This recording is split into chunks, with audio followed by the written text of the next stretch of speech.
I'm Barnaby Caldwell. I'm 72 years old, and I've learned that blood isn't thicker than water. It's just harder to clean off the floor.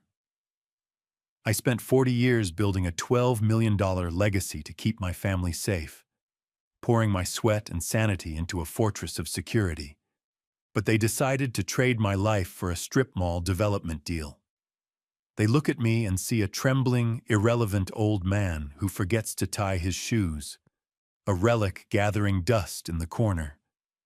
They thought they were leaving behind a helpless invalid. They don't know that I designed the very trap they are walking into, and I'm holding the trigger. By sunset, they will be celebrating their victory, popping champagne over my grave. But by midnight, they will realize they've been erased from existence. If you're watching this video, tell me where you're from or what time it is for you. My world was defined by the smell of pine sawdust and the rhythmic, hypnotic hum of the lathe. It was a Tuesday, a day that should have been identical to the 1,000 Tuesdays before it. I was in the workshop, a detached garage I had converted into a fortress of solitude 20 years ago. Here, the chaos of the world couldn't touch me. Here, physics ruled. If a joint failed, it was because the angle was wrong or the glue was weak. It wasn't because the wood lied to you. The wood never lied. I was turning a leg for a new Windsor chair, the chisel biting into the spinning maple, sending a ribbon of shavings curling into the air. I adjusted my safety goggles, focusing on the grain. The phone on the wall, an old, dust-covered landline I kept for emergencies, shattered the peace. It was a jarring, mechanical scream that cut through the hum of the motor. I didn't want to answer it.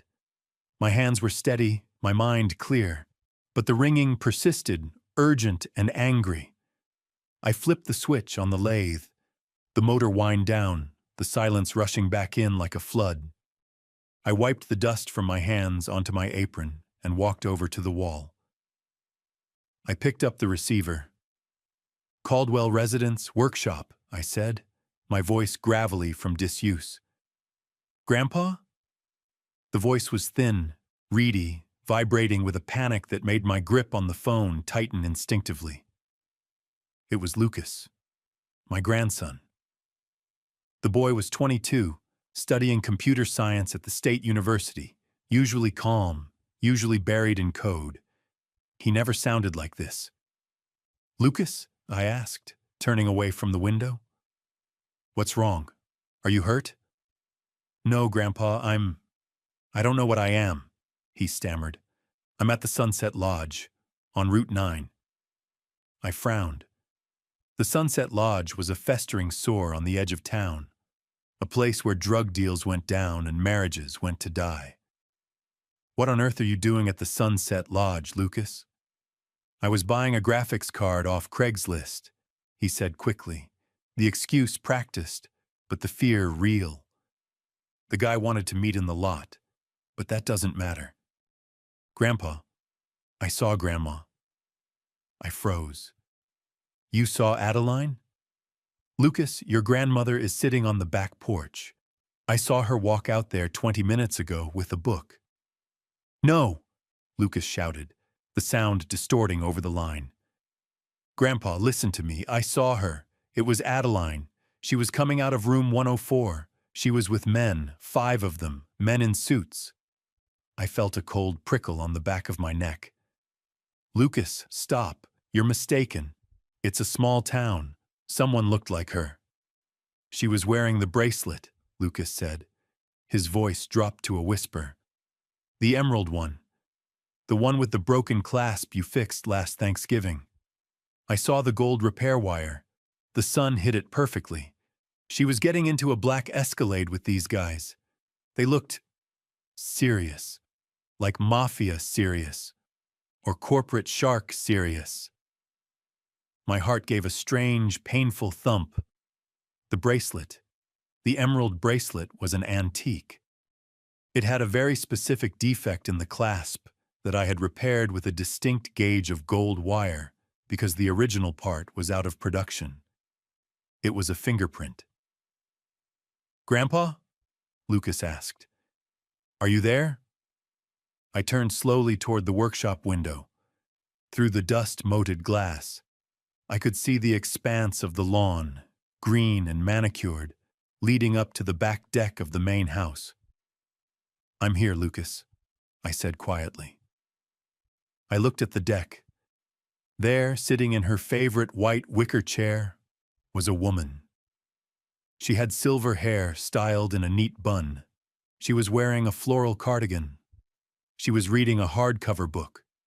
From 50 yards away, she was Adeline Caldwell, my wife of 45 years. "Lucas," I said, my eyes locked on the woman. "Stay where you are. Do not approach anyone. Go back to your dorm. I need to check something." "Grandpa, it was her," Lucas pleaded. "I'm not crazy." "I know you're not," I said, and I hung up. I stood in the silence of the workshop for a long minute. The smell of maple shavings, usually so comforting, now felt cloying, like funeral flowers. I was an engineer. I didn't deal in hunches. I dealt in data. Hypothesis. My grandson is hallucinating. Null hypothesis. The woman on my porch is not my wife. I needed data. I took off my apron and hung it on the peg. I dusted off my trousers. I walked out of the workshop, the bright afternoon sun hitting me like a physical blow. I walked across the grass, forcing my gait to be casual, the shuffle of a retired man enjoying his yard. The woman on the porch didn't look up immediately. She turned a page. The movement was smooth. Too smooth? Adeline had arthritis in her index finger. She usually licked her thumb to turn pages. This woman just flipped it. "Afternoon," I called out as I reached the bottom of the stairs. The woman looked up. She smiled. It was a dazzling smile. The sunlight caught her face, and for a second, my doubt wavered. It was her face. The same crow's feet, the same high cheekbones, the same thin lips. "Hello, Barney," she said. Her voice was light, melodic. "Done with your sawdust for the day?" "Just taking a break," I said, gripping the railing. "How is the book?" "Oh, it's lovely," she said, closing it on her lap. "The Gardens of Kent." "Just reading about the hydrangeas." I climbed the steps. I was 10 feet away now. I looked at her wrist. Her left wrist was bare. "Where's your bracelet?" I asked. "The emerald one. You said you were going to wear it for the dinner with the Hendersons tomorrow." She didn't flinch. Not even a micro expression of panic. "Oh, that old thing," she laughed. "It was pinching me. I left it on the dresser upstairs. Why do you ask?" "No reason," I said. "Just used to seeing it." "You worry too much, Barney," she said, reaching out to pat my hand. Her skin was cool. I pulled my hand away, pretending to scratch my nose. "I think I'll make some tea. Do you want a cup?" "That sounds wonderful," she said. "English breakfast?" I asked. She beamed. "My favorite, you know me so well." The world tilted on its axis. The ground beneath my feet, solid redwood decking, felt like it had turned to liquid. Adeline despised English breakfast. She called it dirty water. She had drunk nothing but Earl Grey for 40 years. She was fanatical about it. She claimed the bergamot oil was good for her digestion. "English breakfast it is," I said, my voice sounding hollow to my own ears. I walked into the house, the screen door slapping shut behind me. I went into the kitchen. I gripped the granite counter until my knuckles turned white. The woman on the porch was a perfect copy, a biological twin, a masterpiece of disguise. But she didn't know the tea. I made the tea. I went through the motions like a robot. Kettle, water, boil, pour, steep, milk. My mind was racing, an engine revving past the red line. If that wasn't Adeline, where was Adeline? Lucas had seen her at the Sunset Lodge, with men in suits, getting into a car. Was she kidnapped? Was this woman a jailer? No, the men in suits, the lack of distress. Lucas said she was reading. I put the 2 mugs on a tray. I needed one more data point, a confirmation so absolute that no court, no doctor, and no doubt could shake it. I walked back out to the porch. "Here we are," I said, setting the tray down on the small table between the chairs. "Thank you, darling," the woman said. She picked up the mug of English breakfast. She blew on it gently. She took a sip. She swallowed. She smiled. Perfect. She was drinking the poison. "I wanted to ask," I said, sitting down heavily in my chair. "About Preston. He called earlier?" She blinked. "Oh? I didn't hear the phone." "He called my cell," I lied. "He said he was coming by later." "Something about the trust papers?" "Oh, yes," she said, nodding eagerly. "Yes, he mentioned that. We really need to get that sorted out, Barney. For the tax benefits. Preston is just trying to help us." "I know," I said. I feel so tired lately. Maybe it is time to let him handle things." She reached out again, and this time I let her take my hand. "It is, Barney. You've worked so hard. Let Preston and I take the burden. You just rest." "Rest," I repeated. I stood up. "I'm going to go wash up. I got dust in my eyes." "All right," she said, returning to her book. I leaned down to kiss her on the cheek. It was a test I had been dreading. I moved into her personal space. I inhaled deeply. Soap, generic floral supermarket soap, and beneath that, the faint chemical tang of hairspray. Real Adeline wore lavender mist. It was a custom scent she ordered from a shop in Charleston. She put it on every morning, rain or shine. It was the scent of our marriage. It was the scent of my pillows. This woman smelled like a stranger. I pulled back. "I'll be downstairs in a bit." "Take your time," she said. I walked into the house, past the kitchen, and went straight to the hallway bathroom. I locked the door. I turned on the faucet full blast to mask any sound. I stared at my reflection in the mirror. A gray-haired man with deep lines etched around his mouth. I didn't look like a hero. I looked like a victim, but looks were deceiving. I waited until 2 a.m. The house was silent, settling with the groans and creaks of timber cooling in the night air. I lay in the guest bedroom. I had started sleeping there a month ago, claiming my back needed a firmer mattress. A lucky stroke of stubbornness that now saved me from sleeping next to a monster. I crept out of the room. My feet knew every squeaky board in the hallway. I avoided the third plank from the left. I stepped over the threshold of the master bedroom. The door was ajar. The rhythmic breathing of the woman in the bed was audible. I moved like a shadow.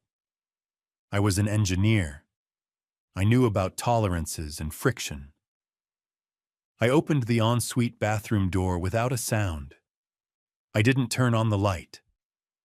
The moonlight filtering through the frosted glass was enough. I opened the medicine cabinet. Adeline had a heart condition, atrial fibrillation. She took a beta blocker, a tenolol, every night before bed. If she missed a dose, she would get dizzy. 2 doses, and she would be in the ER. I looked at the pill organizer on the shelf. It was Wednesday. The compartment for Tuesday night and Wednesday night was still full. The blue pills sat there, untouched. 2 days. This woman hadn't taken the medication for 2 days. And yet, she had been walking around the garden, climbing stairs, completely fine. She didn't have a heart condition. I closed the cabinet. The click was louder than I intended. The breathing in the bedroom stopped. The rhythm broke. I froze. I held my breath, my heart hammering against my ribs like a trapped bird. "Barney?" Her voice came from the dark, sleepy but sharp. "Is that you?" "Just getting some water," I croaked. "Toilet upstairs is running." A pause. "Oh, okay. Good night." "Good night." I backed out of the room. I retreated to the guest room. I sat on the edge of the bed, my hands shaking. It wasn't just an imposter. It was a replacement. They had swapped her out. But why? The trust. My assets were locked in an irrevocable trust. $12 million in securities and the deed to the Pinnacle Ridge Reserve. 500 acres of prime, undeveloped wilderness that I had spent my life protecting. The only way to break the trust, to access the principal, was if I died. Or if I was declared incompetent. If I was incompetent, my power of attorney would activate. Adeline was my power of attorney. If Adeline declared me incompetent, she got control. But why use a double? Because the real Adeline wouldn't do it? No. Lucas saw her with the suits. She was negotiating. My mind clicked the pieces together. Structural analysis. The real Adeline was tired of my frugality. She hated the reserve. She wanted to sell it, but I would never agree. So she conspired with Preston. But she couldn't face me. She couldn't live in the house and lie to my face every day while they built the case. She was too weak for that. So they hired an actress, someone to play the role of the doting wife while the real Adeline finalized the deal with the developers.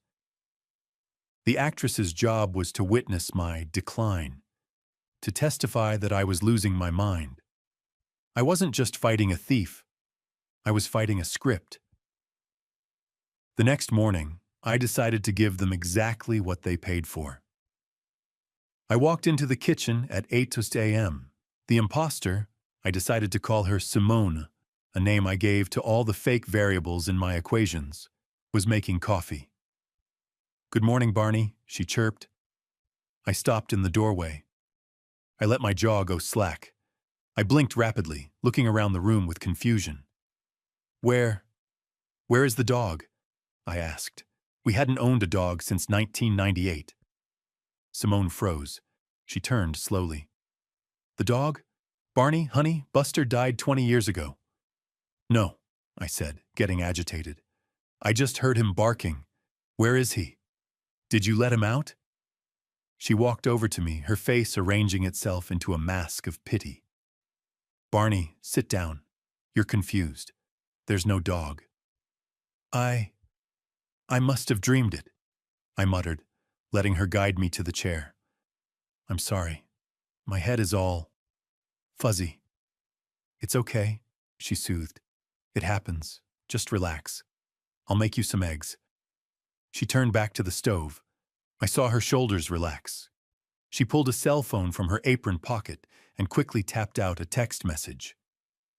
"Target acquired." She was documenting it, every slip-up, every confused moment. She was building the dossier. I ate my eggs in silence, occasionally letting my fork scrape loudly against the plate, staring into the middle distance. "I'm going to the workshop," I announced suddenly, standing up and knocking over the salt shaker. "Okay, be careful," she said, watching me with predator's eyes. I shuffled out to the garage. The moment the door closed and I threw the deadbolt, the shuffle vanished. I moved with the speed of a man half my age. I went to the red tool chest in the corner. I pulled out the bottom drawer. Under a pile of rusted wrenches, there was a false bottom I had installed 5 years ago. I lifted it. Inside was a burner phone, a prepaid Nokia brick, and a pristine Glock 19. I wasn't a violent man, but I was a prepared one. I took the phone. I left the gun. Not yet. I dialed Lucas. Grandpa? It's confirmed, I said. The woman in the house is a plant. She doesn't know the tea, she smells wrong, and she's not taking Adeline's heart meds. Holy shit, Lucas breathed. Who is she? I don't know, but they're building a case for my incompetency. Preston is coming over later. I need you to do something for me. Anything. I need to know where Preston goes when he leaves here. Can you track his phone? I can if I get near it, Lucas said. Or if I can get him to click a link. No, too risky. He's paranoid. We need a physical bug. Can you get a GPS tracker? One of those magnetic ones for cars?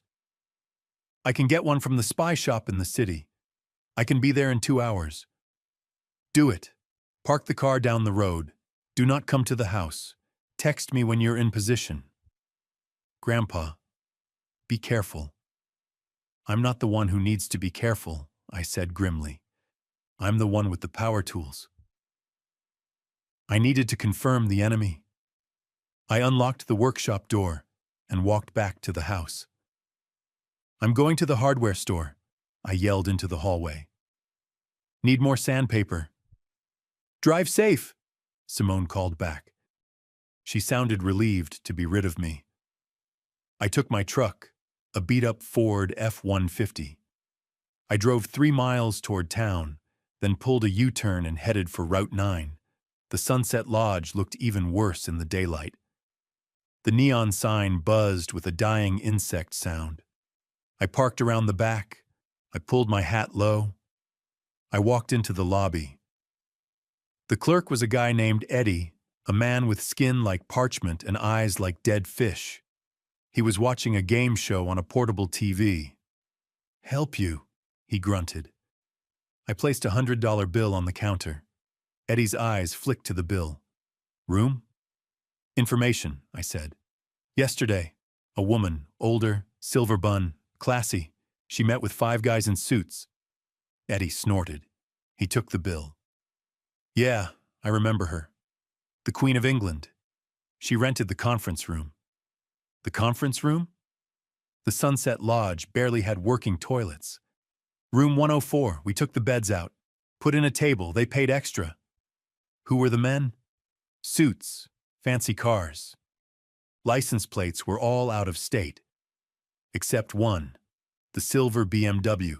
That one comes here sometimes. Preston drove a silver BMW. Did you hear anything? I asked, sliding another 100 across the Formica. Eddie looked at the second bill. He licked his lips. I went by to fix the AC, heard him arguing. The lady, she was shouting, said, he's too stubborn to die, so we have to bury him alive. Then something about Pinnacle Ridge and grading permits. Grading permits. They were already planning the bulldozers. Thanks, Eddie. I walked out. My blood was boiling, a hot hydraulic pressure in my veins. They weren't just stealing my money. They were destroying the land, the sanctuary, the place I had promised to leave untouched for the next generation. I got back to the house at noon. Preston's BMW was in the driveway. I walked in.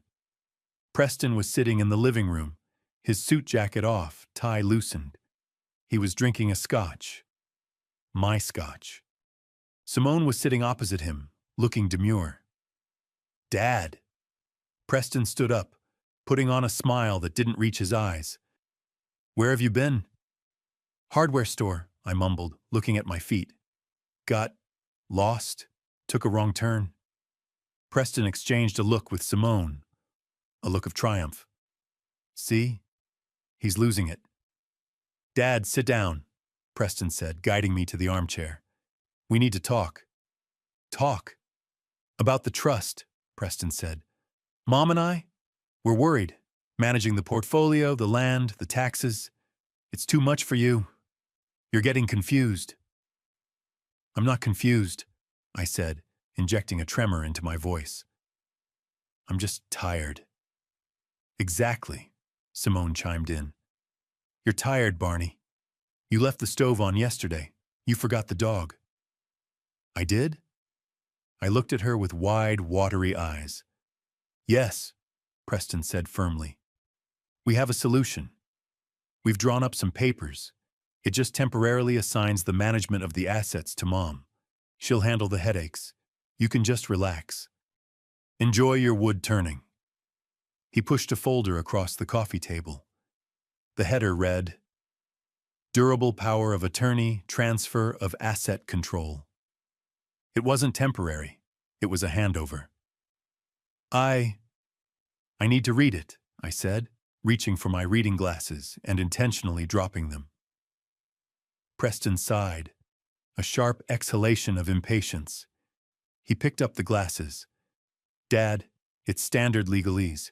Just sign it. Mom wants what's best for you. I can't sign without reading, I said, letting a flash of my old stubbornness show. I'm an engineer, Preston. I check the load ratings. Preston tightened his jaw. Fine. Read it. But we need to get this filed by Friday. Friday. That was the deadline. 2 days. I'll read it tonight, I said. Good, Preston said. He stood up. I have to head back to the office. Mom, walk me out? He called the imposter Mom. The word hung in the air like a foul odor. I needed proof, not just for me, but for the courts. I needed to prove Simone wasn't Adeline. I needed DNA. I had a plan. After Preston left, I went into the kitchen. Simone was drinking a glass of water. Can I get you anything, Barney? She asked. Just some water, I said. I walked past her. I pretended to trip over the rug. I flailed, my arm catching her glass. It flew out of her hand and shattered on the tile floor. Oh God, I cried. I'm so sorry. I'm so clumsy. It's fine, she snapped, her patience fraying. Just stand back. She bent down to pick up the big pieces. I'll help, I stammered. I grabbed a paper towel. I wiped up a puddle of water mixed with her saliva from the rim of the glass. I shoved the wet paper towel into my pocket. Barney, stop, she yelled. You'll cut yourself. Go sit down. I retreated to the workshop. I had the sample. I put the paper towel in a Ziploc bag. I labeled it Subject Exum. I called Justine Reynolds my attorney. She was a shark in a silk blouse, the only person I trusted to handle the failsafe. Justine, I have a sample, I said. Saliva on a paper towel. Good, she said. Bring it to my office. I have a private lab on standby. I'm coming now. I placed the bag on the workbench. I turned to grab my keys. Suddenly, the workshop door banged open. It was Preston. He hadn't left. He had circled back. Dad, I forgot my phone charger, he said, marching in. He looked agitated. Did you see it? No, I said, stepping in front of the workbench. It must be here, he said, shoving past me. He began rummaging through the messy table. He grabbed a pile of blueprints and tossed them aside. Preston, stop! I yelled. He knocked over a jar of mineral spirits. The solvent splashed across the bench. It soaked the blueprints. It soaked the Ziploc bag. The harsh chemical smell filled the room. Damn it, Preston yelled, jumping back. Look at this mess. You can't even keep a workspace clean anymore. He stormed out. I stared at the bag. The mineral spirits had seeped inside. The paper towel was dissolving into a chemical mush. The DNA would be destroyed. The solvent would degrade the proteins instantly. I slammed my fist onto the table. Damn it! The sample was gone. The plan was ruined. I was back to zero. I stood over the ruined sample, breathing hard. Panic clawed at my throat, but I shoved it down. Panic is a design flaw. I needed another sample, and I couldn't risk another accident. It had to be direct. I went back into the house. Simone was in the living room, lying on the sofa with a cucumber mask on her eyes. She was recovering from the stress of dealing with me. She was asleep. Her breathing was deep and even. I stood in the doorway. I needed hair, but not just a loose strand. I needed the follicle, the root. That meant plucking it from her head without waking her. It was insane. It was high risk. I crept into the room. I moved to the head of the sofa. Her silver hair, likely dyed to match Adeline's, was fanned out on the cushion. I reached into my pocket and pulled out my precision needle-nose pliers, the ones I used for microcircuitry. I leaned over her. My shadow fell across her face. If she woke up now, seeing me looming over her with pliers, the game would be over. She would scream. She would call Preston. They would have me committed tonight. I isolated a single thick strand near the back of her head. I clamped the pliers. My hand was rock steady. 3, 2, 1. I yanked. Simone stirred. She let out a small grunt and swatted at the back of her head. "Mosquito," she mumbled, shifting her position. I froze, statue still. She settled back down. Her breathing resumed its rhythm. I looked at the pliers. Clamped in the jaws was a single hair, with a tiny white bulb at the end. The root. I exhaled, a silent shudder racking my body. I backed out of the room. I had the bullet. Now I needed the gun. I drove to Justine's office. I handed her the hair in a clean bag. "Get this to the lab," I said. "Rush it. I need results by tomorrow morning." "I'll put a rush on it," Justine said, her eyes hard. "Barney, if this matches who I think it matches, we're going to burn them down." "It won't match Adeline," I said. "But we need to prove who she is." I drove back home. When I walked into the hall, I saw Simone's purse sitting on the entry table. The clasp was open. I glanced at the living room. She was watching TV. I stepped to the table. I looked inside the purse. Wallet, keys, lipstick, and a velvet pouch. I opened the pouch. Inside was the emerald bracelet. I pulled it out. I looked at the clasp. There it was, the gold wire repair. My work. This was Adeline's bracelet. The real Adeline had it yesterday at the motel. Now Simone had it. That meant they were in contact. They had done a handoff. I put the bracelet back. My hands were shaking with rage. They were passing my wife's jewelry around like loot. My phone buzzed in my pocket. A text from Lucas. "Tracker active. Preston is on the move. He's heading to Hawthorne and Fletcher downtown. And Grandpa," another signal just popped up at the same location. It's Adeline's iPad.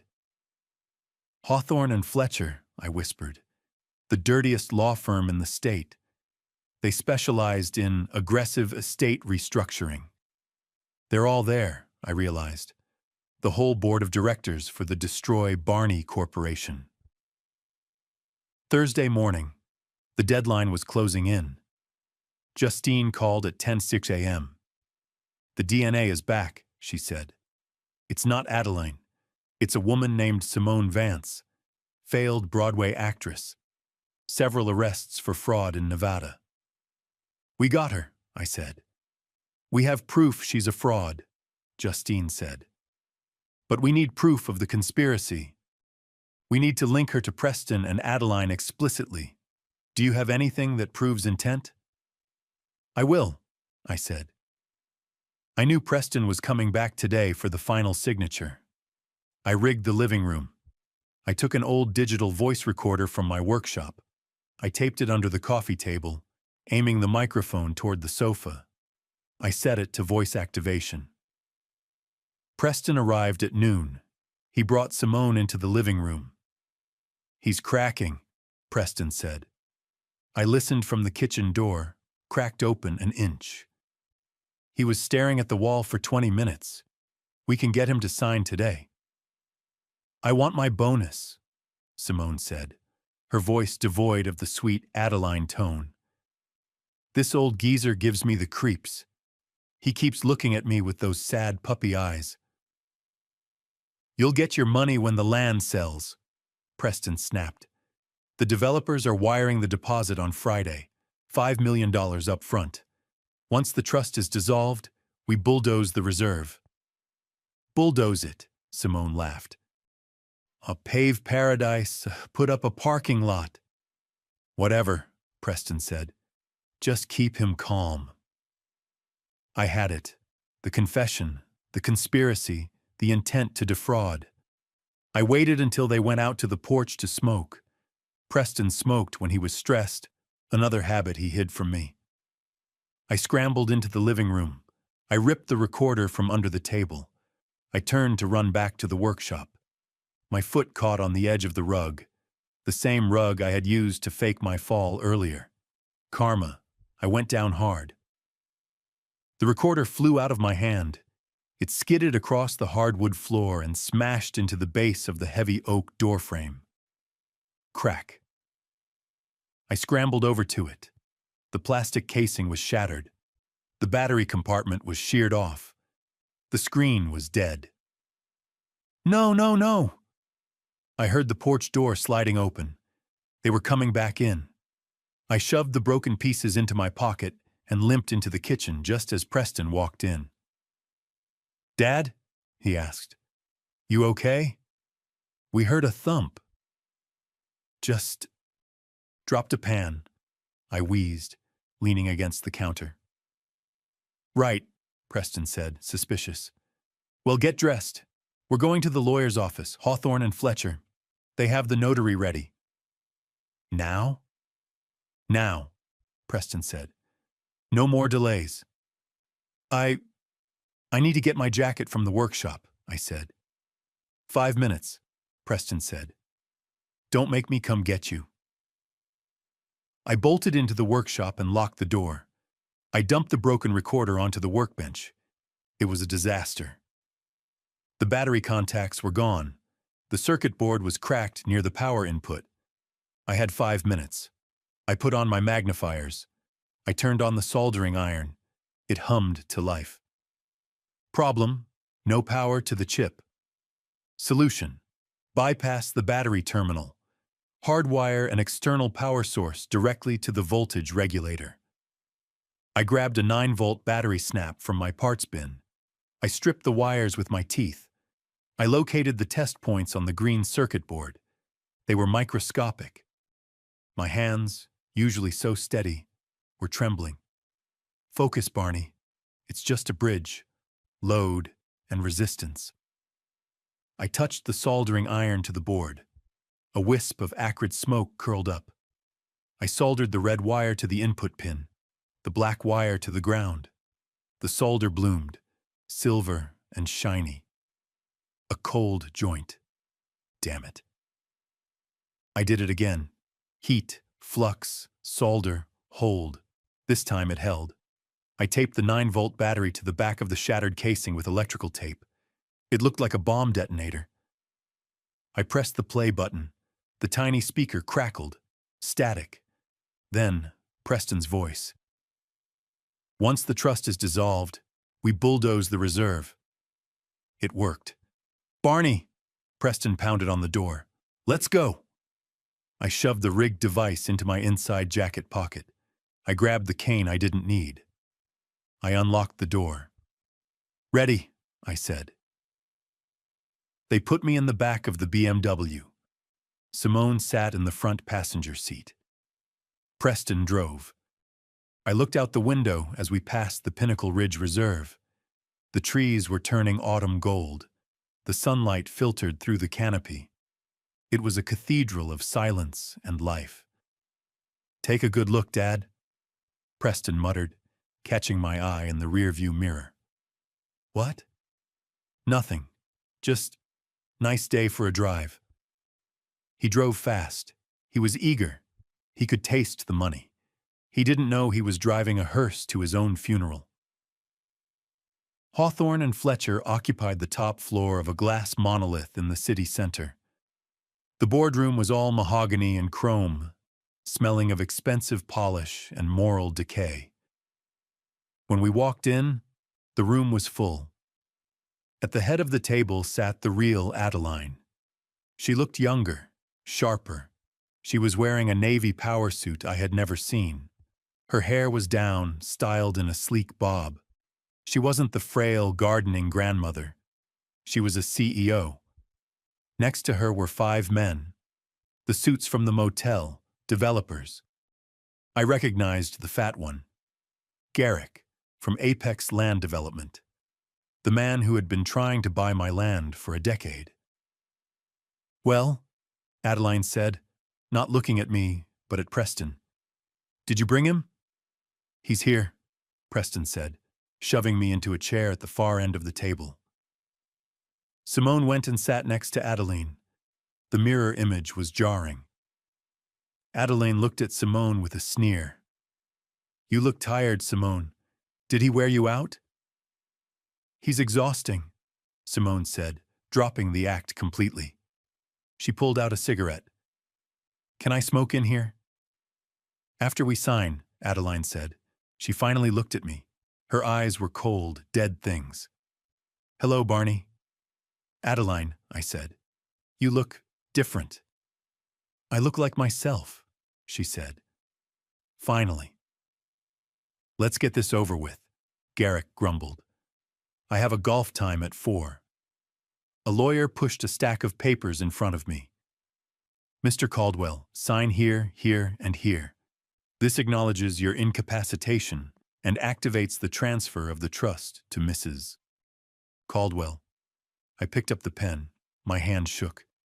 "Just sign it, Dad," Preston hissed. "Stop the drama." I looked at the paper. Then I looked at Adeline. "Why?" I asked softly. 45 years, Adeline, why?" "Because I'm bored, Barney," she exploded. It was sudden and violent. "I am bored of the budget. I am bored of the quiet. I am bored of you. I want to live in Paris. I want to buy things without asking if it's prudent. You're sitting on $12 million and you buy generic toilet paper. It's pathetic. So you steal it? It's marital property," she spat. "I earned it, dealing with your sawdust and your sermons for half a century. I earned every cent." "And the land?" I asked. "The land is dirt," she said. "Garrick is paying $5 million for the dirt. It's a good deal." "It's a sanctuary," I said. "It's a retirement fund," Preston corrected. "Sign the damn paper." I looked at the pen. I set it down. "No," I said. The room went silent. "Excuse me?" Adeline said, her voice dropping an octave. I said no. I sat up straight. The tremble in my hands vanished. The hunch in my shoulders disappeared.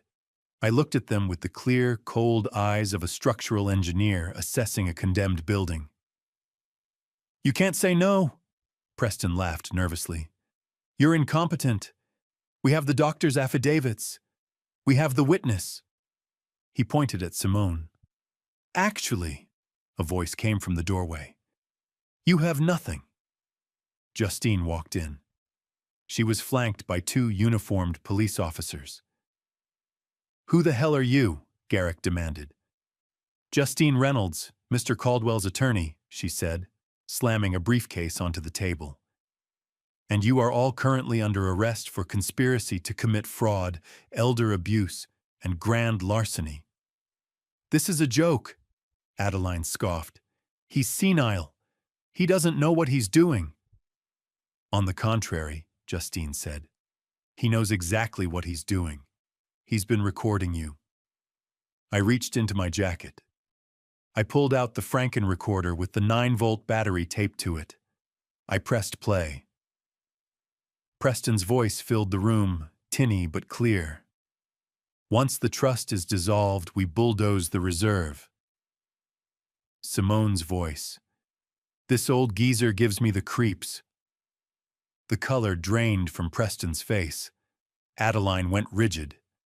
"That's illegal," the lawyer stammered.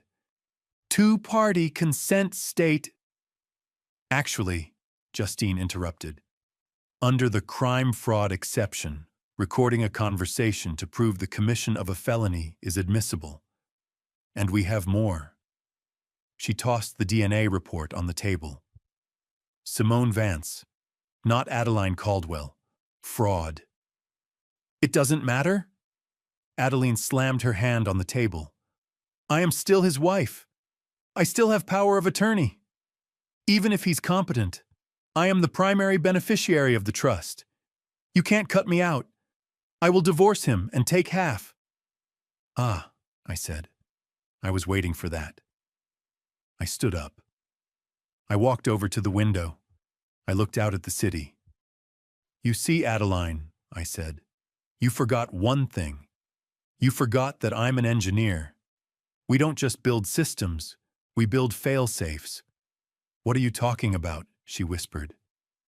"The morality clause," Justine said, opening a thick document. "Section 9, paragraph C of the Irrevocable Trust. It states that if any beneficiary attempts to have the grantor declared incompetent without the consensus of 3 independent court-appointed neurologists, or conspires to defraud the grantor, said beneficiary is immediately and permanently disinherited. They are treated as pre-deceased." Adeline stared at her. "What?" "You filed the petition this morning," Justine said, checking her watch. "At 9:00 a.m. By filing that document based on false testimony, you triggered the clause. As of 9:00 a.m., you are no longer a beneficiary. Neither is Preston." "You can't do that," Preston screamed. "That's my money." "It was," I said, turning around. "So now it belongs to the contingent beneficiary." "Who?" Adeline breathed. "Who is it?" The door opened again. Lucas walked in. He looked terrified but determined. "Hello, Grandma," Lucas said. "Lucas?" Adeline choked out. "The boy! You gave it to the boy?" "He's the only one who didn't try to sell me," I said. "The trust is now his. The land is his. And he has instructed us to deny the sale. The reserve stays." Garrick stood up. He looked at Adeline with pure hatred. "You said this was a done deal." It was," Adeline stammered. "I'm pulling the contract," Garrick said, "and I'm suing you for breach." "You'll have to get in line behind the district attorney," Justine said. "Officers?" The police moved in. They handcuffed Simone first. She started crying immediately, bargaining, offering to testify against everyone. Then they went for Preston. He fought, crying like a child, screaming, "It was her idea! It was Mom! She made me do it!" Adeline sat perfectly still. She didn't look at Preston. She didn't look at the police. She looked at me. "You planned this," she whispered. "You knew." "I engineered it," I corrected. "I saw the stress fractures years ago, Adeline. I just hoped they wouldn't break. But when you brought a stranger into my house, you broke the load-bearing wall." The officer pulled her up. She maintained her dignity until the cuffs clicked. Then she looked at the mahogany table, at the pen she never got to use. "It was just dirt, Barney," she said softly. "It was just dirt." "It was my home," I said. We stood in the lobby as the squad cars peeled away, lights flashing. The silence in the wake of the sirens was heavy. Lucas looked at me. He looked older than 22 now. "Is it true?" he asked. "Do I really own everything?" "You do," I said. "The money, the land. It's a heavy load, Lucas. Structural integrity requires constant maintenance." "I won't sell it, Grandpa," he said. "I promise." "I know you won't," I said. I put a hand on his shoulder. "You have the engineer's blood. You value what lasts." I walked out into the cool evening air. The sun was setting, casting long shadows across the city. I took a deep breath. It smelled of exhaust and concrete. Not sawdust and pine, but it smelled clean. I hailed a cab. "Where to?" the driver asked. "Home," I said. "I have a chair to finish." I leaned back. I was alone. My wife was gone. My son was gone. My house would be empty. But as the city lights flickered on, I felt a strange sense of peace. The machine had malfunctioned. The parts had failed, but the failsafe had held. The structure was sound. And tomorrow, I would go back to the workshop, turn on the lathe, and make something new, something true. Because the wood never lies. If this story resonated with you, leave a like and consider subscribing. You can also drop any comment below, even just one word. Maybe tell me where you're watching from, or what time it is right now. Sometimes one word is enough to say you were here.